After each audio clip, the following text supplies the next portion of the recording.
హెబ్రీయులకు వ్రాసిన పత్రిక 11వ అధ్యాయము. విశ్వాసమనున్నది నిరీక్షింపబడు వాటి యొక్క నిజస్వరూపమును, అదృశ్యమైనవి యున్నవనుటకు రుజువునై ఉన్నది. దానిని బట్టి పెద్దలు సాక్ష్యము పొందిరి. ప్రపంచములు దేవుని వాక్యము వలన నిర్మాణమైనవనియు, అందును బట్టి దృశ్యమైనది కనబడేడు పదార్థములచే నిర్మింపబడలేదనియు విశ్వాసము చేత గ్రహించుకొనుచున్నాము. విశ్వాసమును బట్టి హేబేలు కయీను కంటే శ్రేష్టమైన బలి దేవునికి అర్పించెను. దేవుడు అతని అర్పణలను గురించి సాక్ష్యం ఇచ్చినప్పుడు అతడు ఆ విశ్వాసమును బట్టి నీతిమంతుడని సాక్ష్యము పొందెను. అతడు మృతి నొందియు ఆ విశ్వాసము ద్వారా మాట్లాడుచున్నాడు. విశ్వాసమును బట్టి హనోకు మరణము చూడకుండానట్లు కొనిపోబడెను. అతడు కొనిపోబడక మునుపు దేవునికి ఇష్టుడై ఉండెనని సాక్ష్యము పొందెను. కాగా దేవుడు అతని కొనిపోయెను గనుక అతడు కనబడలేదు. విశ్వాసము లేకుండా దేవునికి ఇష్టుడై ఉండుట అసాధ్యము. దేవుని యొద్దకు వచ్చువాడు ఆయన యున్నాడనియు, తన్ను వెదకు వారికి ఫలము దయచేయవాడనియు నమ్మవలెను గదా.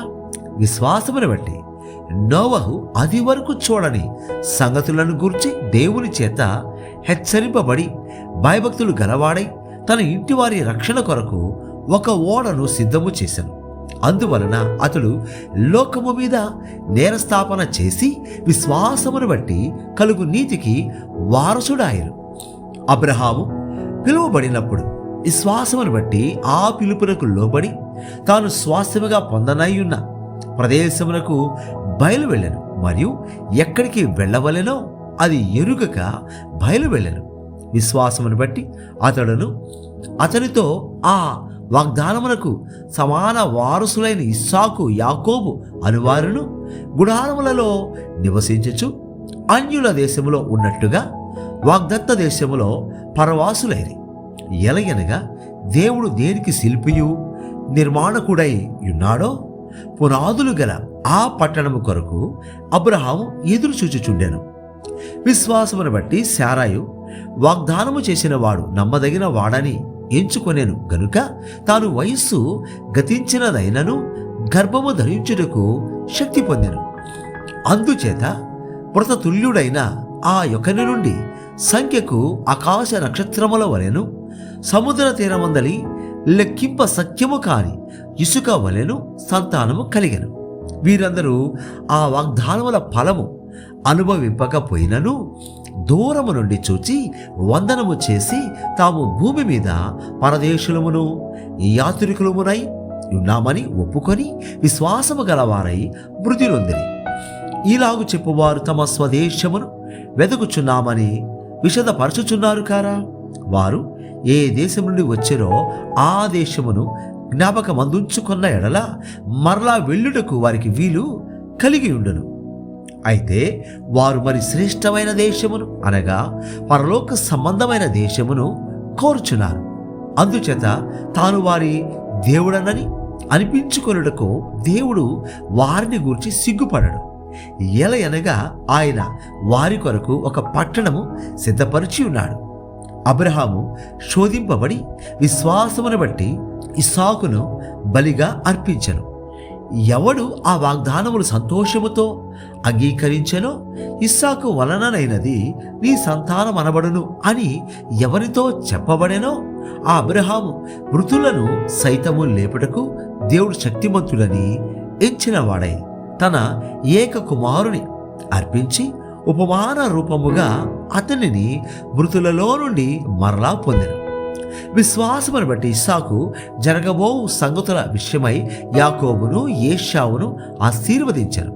విశ్వాసమును బట్టి యాకోబు అవసాన కాలమందు యోసేపు కుమారులలో ఒక్కొక్కని ఆశీర్వదించి తన చేతి కర్ర మొదల మీద ఆనుకొని దేవునికి నమస్కారము చేశాను.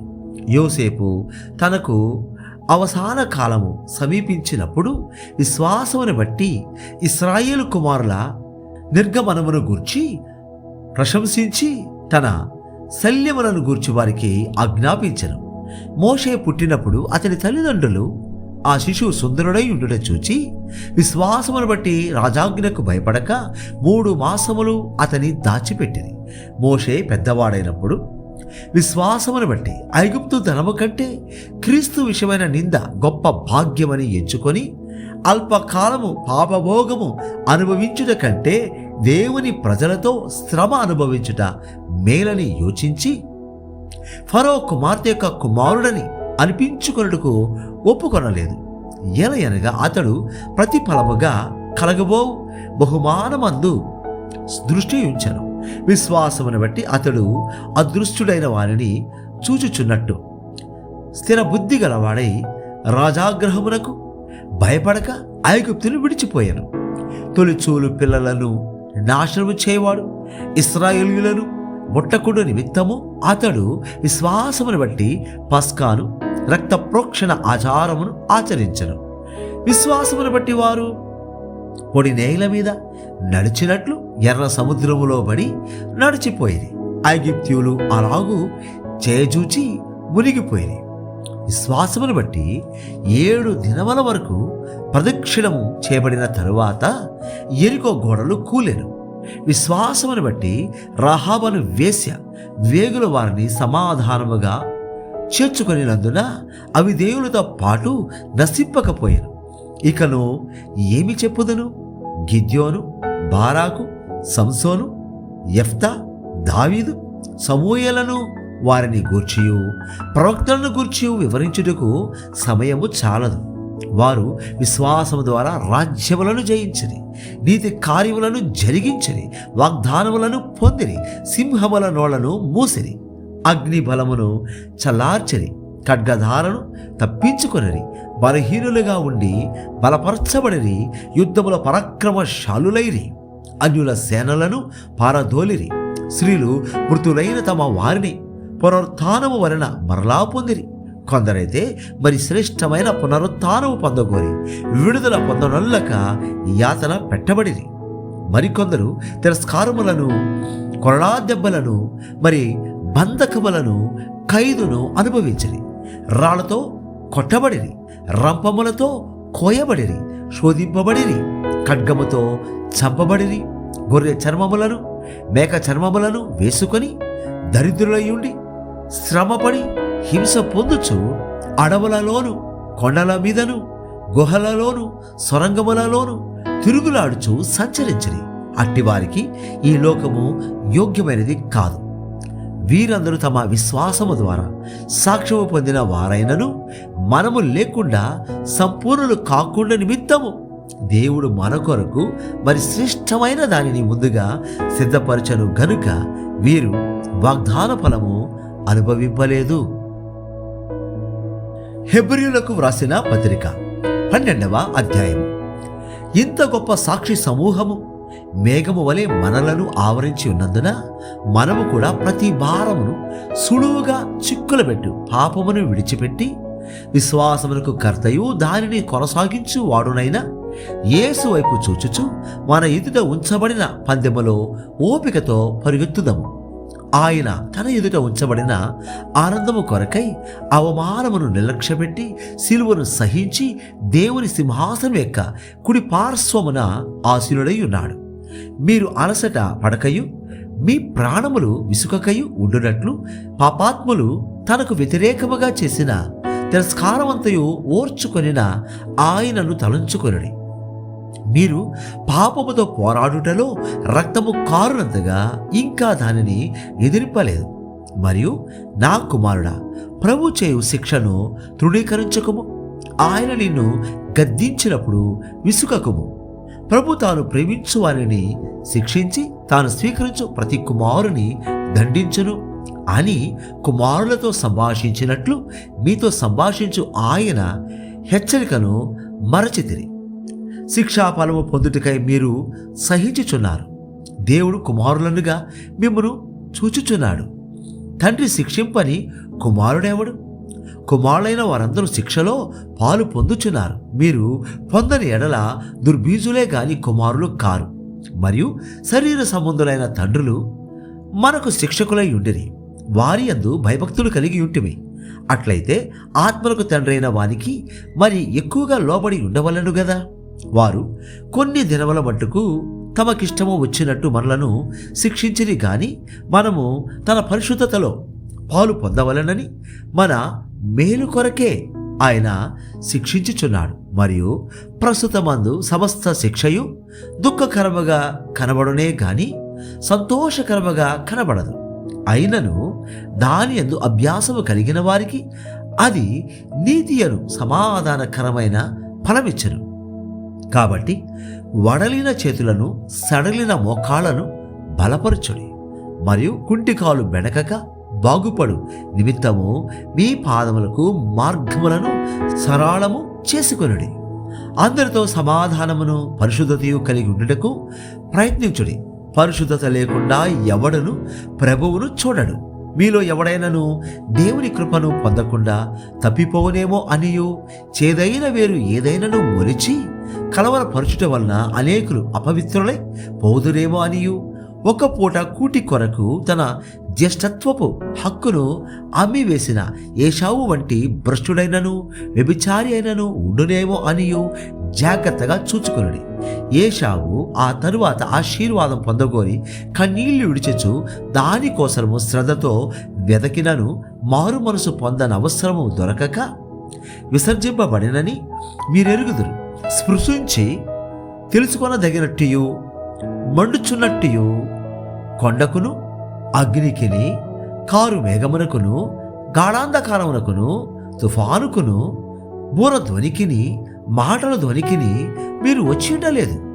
ఒక జంతువైనను ఆ కొండను తాకినడలా రాళ్లతో కొట్టబడవలనని ఆజ్ఞాపించిన మాటకు వారు తాళలేక ఆ ధ్వని వినిన వారు మరి ఏ మాటయు తమతో చెప్పవలదని బతిమాలుకునేది. మరియు ఆ దర్శనం ఎంతో భయంకరముగా ఉన్నందున మోషే నేను మిక్కిలి భయపడి వణుకుచున్నానెను.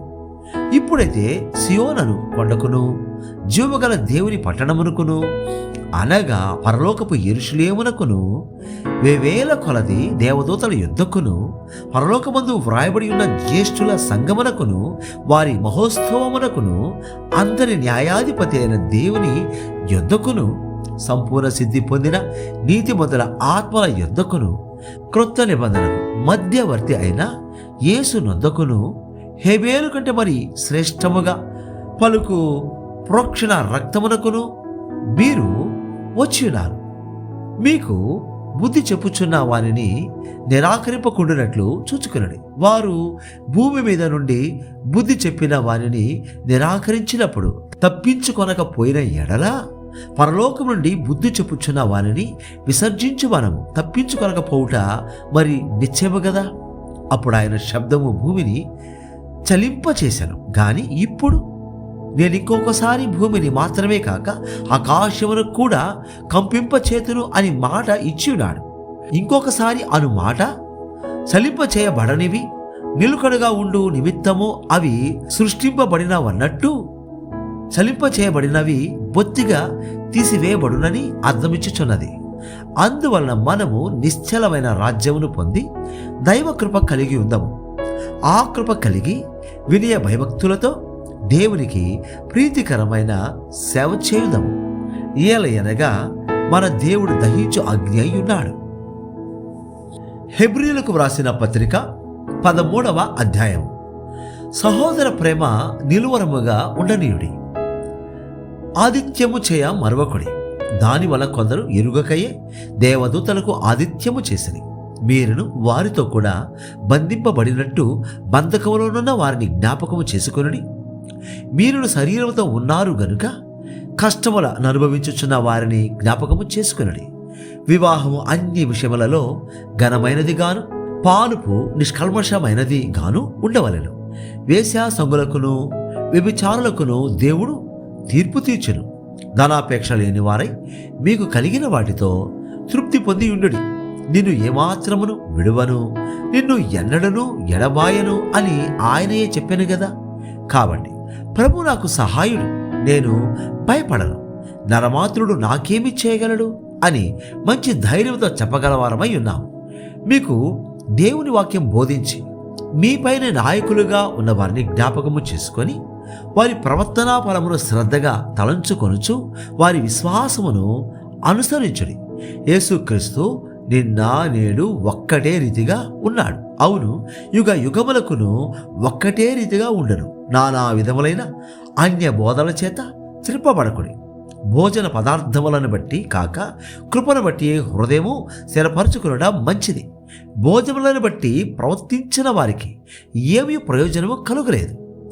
మనకొక బలిపీఠమున్నది, దాని సంబంధమైన వాటిని తినుటకు గుడారములో సేవ చేయువారికి అధికారము లేదు.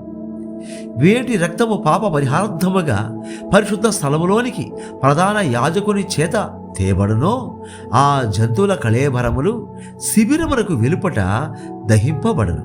కావున యేసు కూడా తన స్వరక్తము చేత ప్రజలను పరిశుద్ధ పరచుటకై గవిని వెలుపట శ్రమ పొందెను. కాబట్టి మనం ఆయన నిందను భరించుచు శిబిరము వెలుపలికి ఆయన యొద్దకు వెళ్ళుదాము. నిలువరమైన పట్టణము మనకిక్కడ లేదు, గాని ఉండబోచున్న దాని కోసము ఎదురు చూచుచున్నాము. కాబట్టి ఆయన ద్వారా మనము దేవునికి ఎల్లప్పుడూ స్తుతియాగము చేయుదాం, అనగా ఆయన నామమును ఒప్పుకొనుచు జిహ్వాఫలము అర్పించుదాం. ఉపకారమును ధర్మమును చేయ మరచిపోకుడి. అట్టి యాగములు దేవునికి ఇష్టమైనవి. మీపైన నాయకులుగా ఉన్నవారు లెక్క ఒప్పచెప్పవలసిన వారి వలె మీ ఆత్మలను కాయుచున్నారు. వారు దుఃఖముతో ఆ పని చేసిన ఎడల మీకు నిష్ప్రయోజనము గనుక దుఃఖముతో కాక ఆనందముతో చేయనట్లు వారి మాట విని వారికి లోబడి ఉండడి. మా నిమిత్తము ప్రార్థన చేయడి. మేమన్ని విషయములలోనూ యోగ్యముగా ప్రవర్తింపగోరుచు మంచి మనస్సాక్షి కలిగి ఉన్నామని నమ్ముకొనుచున్నాను. మరియు నేను మరి త్వరగా మీ యొద్దకు మరలా వచ్చినట్లు ఇలాగు చేయవలనని మరి ఎక్కువగా మిమ్మలను బతిమాలుకొనుచున్నాను.